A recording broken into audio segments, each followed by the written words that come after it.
Patuloy ang pagsisikap ng pamahalaan para mapaganda pa ang mga serbisyo at proyektong infrastruktura sa bansa. Lain nitong mas mapalago pa ang ekonomiya ng Pilipinas. Yan ang ulat ni Carlo Luis Candelaria.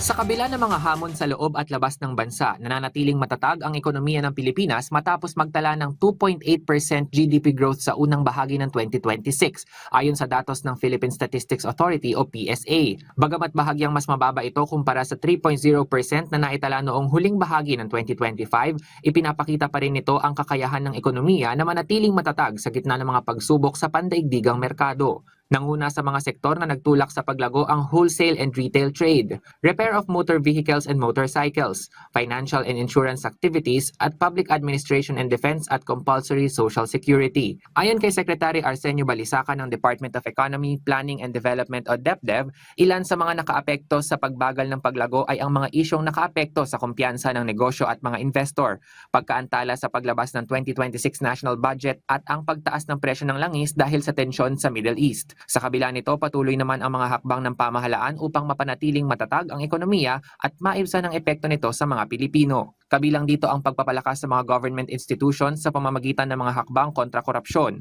pag-digitalize ng mga transaksyon sa gobyerno para sa mas malawak na transparency at accountability, at pagpapabilis ng mga malalaking infrastructure projects sa bansa. Binigyang diin din ni Secretary Balisacan ang pagpapatupad ng UPLIFT o Unified Package for Livelihoods, Industry, Food and Transport bilang paghahanda ng pamahalaan sa mga epekto ng krisis sa gitnang silangan, na kinilala rin ng Asian Development Bank bilang isa sa mga pinakakomprehensibong tugon sa energy crisis. The best that we could is preposition ourselves so that we can get our people secure and are more able to adjust, mitigate the pains, and able to seize the opportunities when things get back to normal.